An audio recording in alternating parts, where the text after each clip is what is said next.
La morte amoureuse.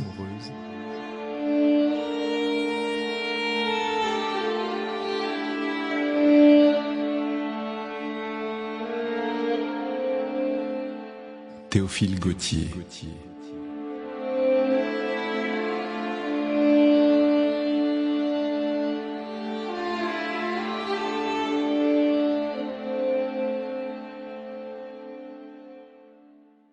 Vous me demandez, frère, si j'ai aimé.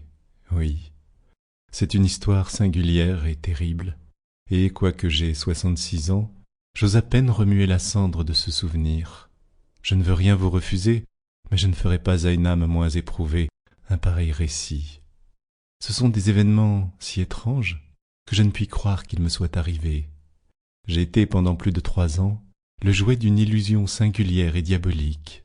Moi, pauvre prêtre de campagne, j'ai mené un rêve toutes les nuits, Dieu veuille que ce soit un rêve, une vie de damné, une vie de mondain et de sardanapale. Un seul regard, trop plein de complaisance, jeté sur une femme, pensa causer la perte de mon âme. Mais enfin, avec l'aide de Dieu et de mon saint patron, je suis parvenu à chasser l'esprit malin qui s'était emparé de moi.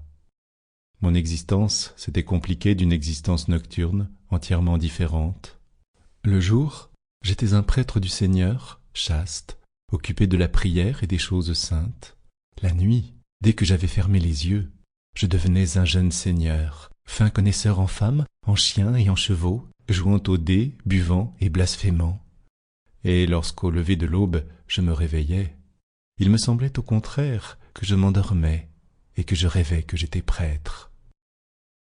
De cette vie somnambulique, il m'est resté des souvenirs d'objets et de mots dont je ne puis pas me défendre, et, quoique je ne sois jamais sorti des murs de mon presbytère, on dirait plutôt, à m'entendre, un homme ayant usé de tout et revenu du monde, qui est entré en religion et qui veut finir dans le sein de Dieu des jours trop agités qu'un humble séminariste qui a veillé dans une cure ignorée au fond d'un bois et sans aucun rapport avec les choses du siècle.